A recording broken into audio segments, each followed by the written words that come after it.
पुण्य कमाया है जन्म जन्म से, कोई डाके का पैसा नहीं था। रावण के पास कोई डकैती का पैसा नहीं था, जेब कट का पैसा नहीं था, पेवर पुण्य कमाई थी उसके पूर्व भोग। किमिक्षिक दान दिए उसने, किमिक्षिक दान दिए। रावण का अतीत उठा के देखो, वो कहता कमाई है, मैंने दान दिया है, मैंने पुण्य किया है, तो आज धन मिला है, काहे के लिए कमाया है, बनाओ इसको। बस उसी समय तुम्हारा डाउन चालू हो गया। बहुत बड़ा मोटिवेशन दे रहा हूं महानुभाव। किसी भी पुण्य के उदय में तुम्हें ये भाव आ जाए संसार का, काहे के लिए कमाया है। आंखों में ज्योति मिली है, काहे के लिए मिली है? टीवी देखने के लिए, दुनिया के राग रंग देखने के लिए, काहे के लिए मिली है? इसीलिए तो आंख मिली है। पापों के लिए, इसलिए तो शरीर में ताकत है। काहे के लिए ताकत है? पापों के लिए। थोड़ी हुकूमत आ गई, काहे के लिए हुकूमत है? दुनिया पे अत्याचार करने के लिए। काहे के लिए धन आया है? धन है, अत्याचार करो, शोषण करो, कुछ नहीं है, एक अटैची मर्डर भी कर दो, कुछ नहीं होने वाला। किस पर अहंकार है? हम पैसे के बल पर सब कुछ कर लेंगे,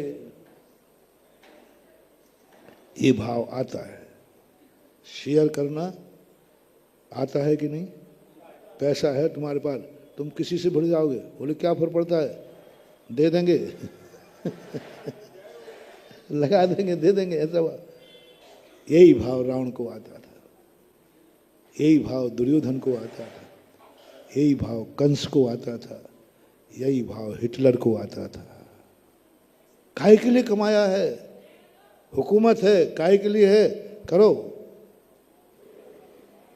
जब जब तुम्हें किसी भी पुण्य की प्रकृति से जो जो वस्तु पा करके तुम्हें आनंद आ रहा है, आँख, कान, नाक, मुंह, हाथ, पैर, सोना, चांदी, परिवार, बेटा, माँ, जो कुछ भी है, भगवान, गुरु, जो कुछ भी है, जिसको पा करके तुम अपने आप में इतरा रहे हो, जिसको पा करके तुम खुश हो, यहाँ तक मैं कोई डिस्टर्ब नहीं करूँगा। होनी चाहिए, अच्छी वस्तु मिलेगी तो खुशी, तो कोई बात नहीं। अब मैं पूछ रहा हूँ, एक जवाब का सवाल आपको बताना है। ये सब जो तुमने पाया है, जिसको पाकर तुम खुश हो, ये किस लिए है? किस लिए? क्या करोगे इसका? क्या करोगे इसका? तो मोटिवेशन दे रहा हूं। जब आंख की ज्योति का भाव आ जाए, कोई गंदी वस्तु देखने का, टीवी देखने का, इसीलिए तो आंख मिली है, क्या करना है इसका? उपयोग करो, मिली है तो देखो। आंख मिली है, सब कुछ देखो। कान मिले हैं, सब कुछ सुनो। मुंह मिला है, सब कुछ बोलो। गांधी जी के 3 बंदरों पर रावण बुद्धि वालों ने आक्षेप किया। गांधी जी ने क्या कहा? बुरा मत देखो। सुधारवादियों ने कहा सब कुछ देखो। दोनों बंदर चले, तभी से चल रहे हैं। गांधी जी ने जिस समय ये बंदरों की घोषणा की थी, उसी दिन पेपर में निकला था, सुधारवादियों ने निकाला था, कम्युनिस्ट माइंड ने निकाला था। आंख मिली है, सब कुछ देखो। और गांधी जी क्या कह रहे थे? बुरा मत देखो। धर्म नीति देखना। धर्म परमार्थवादी और भौतिकवादी, दोनों में इतना अंतर है। परमार्थवादी कहेगा बुरा मत देखो, और भौतिकवादी कहेगा बुरा मत सुनो। भौतिकवादी कहेगा, धर्मात्मा कहेगा बुरा मत बोलो, भौतिकवादी कहेगा जो मन में आए बोलो। बुरा मत करो, भौतिकवादी कहे सब कुछ करो, जो कर सकते हो वो करो। किसी को निपटा सकते हो तो, किसी को लूट सकते हो तो लूटो। यही कहा, ऐसे विचारक हुए जिन्होंने कहा तुम्हें जो वस्तु चाहिए किसी के पास है लूट लो,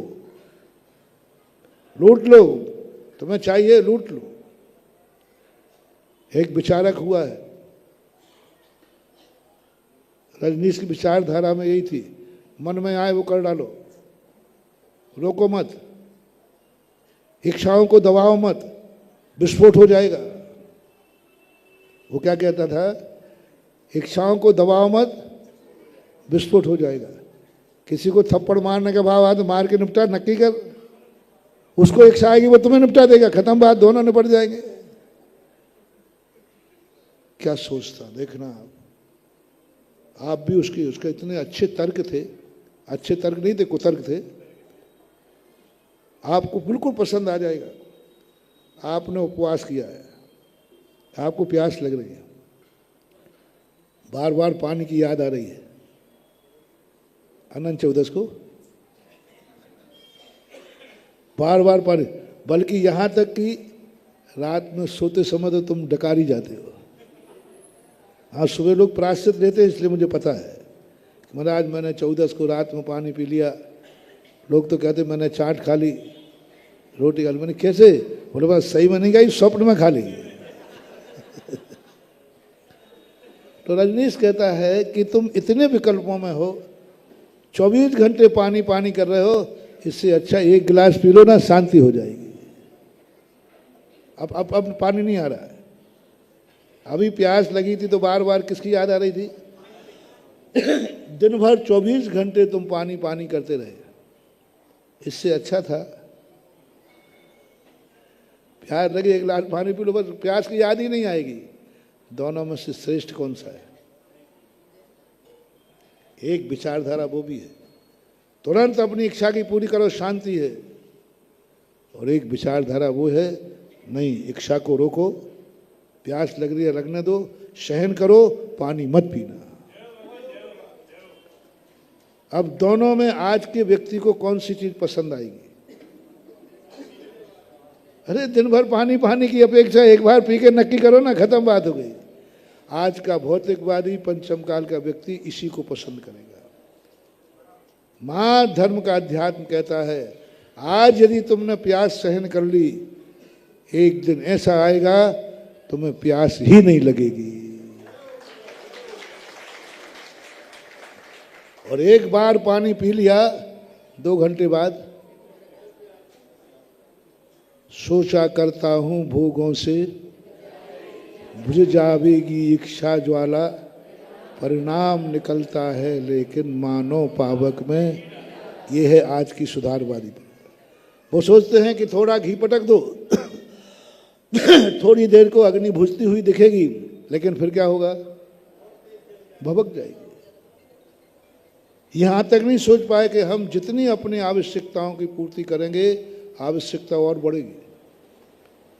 जितना खाएंगे उतना भूख और बढ़ेगी, जितना भोगेंगे उतना और भोगों की तृष्णा बढ़ती है, घटती नहीं है।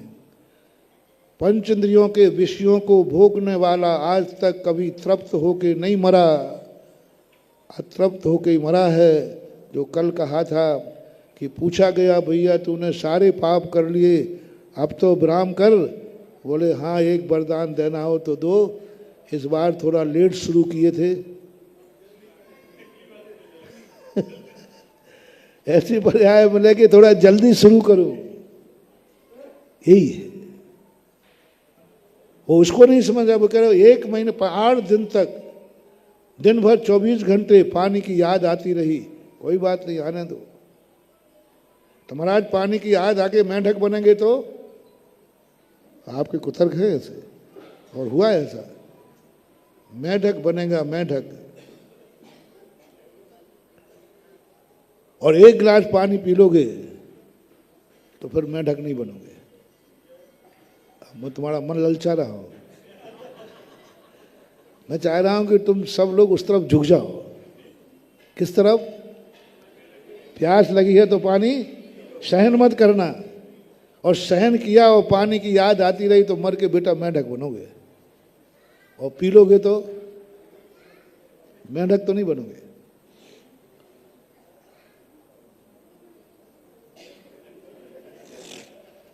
मेंढक तो नहीं बनोगे, मर करके पानी बनोगे। क्योंकि जो जिसके आश्रित होता है कर्म उसको उसी के पास भेजता है। कर्म कहता है तू किसको चाह रहा है, चल उसी के साथ चल। दो व्यक्तियों से कर्म होता है, एक तो चाहने वाले के पास भेजता है, और जब तुम्हारे चाहने वाले के पास भेजने के लायक पुण्य नहीं होता है तो तुमने द्वेष किससे किया था? पड़ोसी से। हमेशा झगड़ा करता, कर्म कहता है इसको पड़ोसी में पैदा करो। एक व्यक्ति की कहानी आती है, वो अपने बेटे से कह गया, बेटा मैं तो मर रहा हूँ लेकिन पड़ोसी से समझौता मत करना, क्योंकि मेरे बाद तू समझौता कर लेगा, क्योंकि आजकल तू महाराज के पास जाने लगा है। प्रवचन सुनने भी तो कहीं तेरे मन में भाव आ गया और तू, महाराज यही कहते हैं भैया कसाय मत रखो, तू समझौता मत कर लेना, बोल वचन दे। चाहे उसका बाप मर जाए तो बेटे को नहीं छोड़ना, 7 पीढ़ी तक नहीं छोड़ना, जेल भेज के रहना है, पक्का है। बातों में मत आ जाना। अब मरते बाप की इच्छा कौन पूरी नहीं करता? कर्म कहता है मरते समय बेटे को ये तो कह के नहीं जा रहा है बेटा शांत, बल्कि और कषाय बांध के जा रहा है। बस कर्म कहता क्या कहा तूने? उसके बेटे को नहीं छोड़ना, पीढ़ी दर पीढ़ी नहीं छोड़ना, चाहे कुछ भी हो जाए।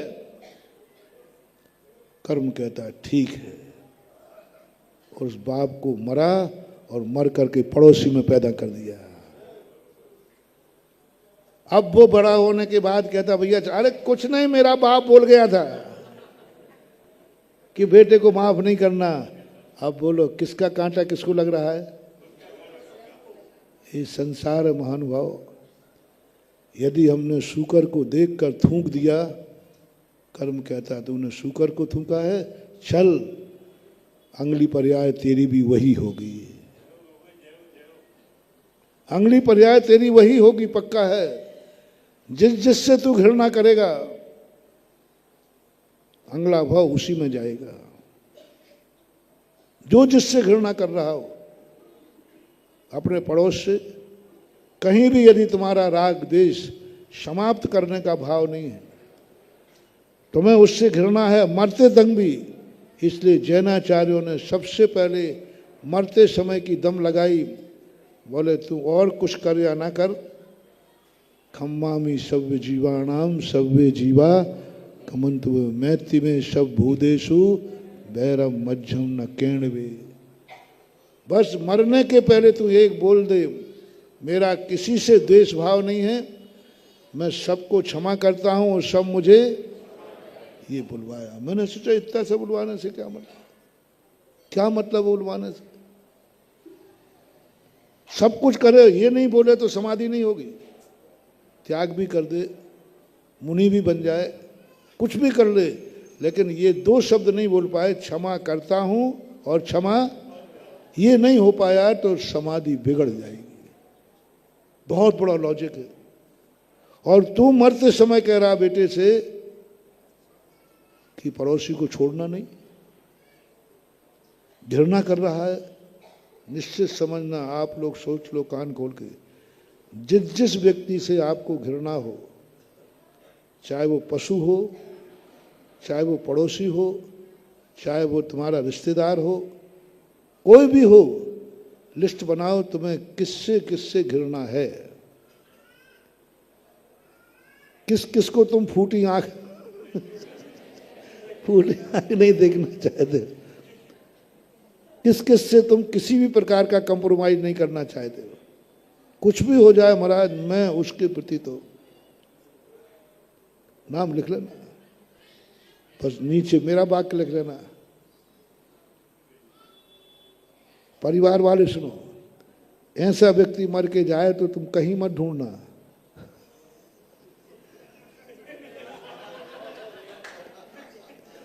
कहीं मत ढूंढना।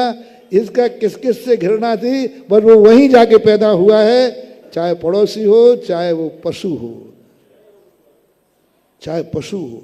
इसलिए हमारे यहाँ एक इंद्रियों तक से क्षमा मांगने को कहा, कुत्ते बिल्लियों से भी क्षमा मांगने को कहा। सभी जीव मुझे क्षमा करें। कभी मैंने कुत्ते पर भी डंडा मारा हो तो वो भी क्यों, एक मूल कारण है। हमें उस जानवर से भी घृणा नहीं करना जो गंदे से गंदा है। हमें सांप बिच्छू से भी घृणा नहीं करना जो गंदे से गंदे। हमें अपनी तरफ से करना है, नहीं तो हमें वही बनना पड़ेगा जो बन गए, और या फिर हम जो चाहते हैं वो बनना पड़ेगा। एक भारत में एक रूढ़ी परंपरा है, जब कोई मर जाता है ना तो उसकी जो सबसे प्रिय वस्तु है वो अर्थी के साथ रखाते हैं। यदि कोई अंतिम सब तम्बाकू खाता है तो वो तम्बाकू की चुनटिया, बीड़ी पीते हैं तो बीड़ी कट्टा, माचिस कट्टा, माचिस कट्टा उसके साथ। मैंने सुना है भाई, पक्का मुझे पता नहीं। कट्टा तो वो जो रख देते हैं तम्बाकू जो उसको प्रिय है। तो मैंने क्यों रखते हैं? बोले कहीं मरने के बाद ये उठाने नहीं आ जाए, क्योंकि उसका बीड़ी कट्टा यहाँ छूट गया, कहीं मरने के बाद आ गया तो भूतड़ा है। और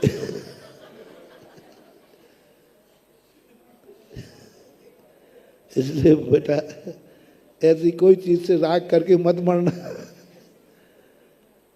और बाद में जब मुझे ये पता चला, किसी गांव में ये बात हुई थी, तो वहाँ क्या है, वो अर्थी के साथ वहीं से मैं निकल रहा था तो वहाँ बीड़ी कट्टा, मैंने कहा यहाँ भी कोई पीता है क्या?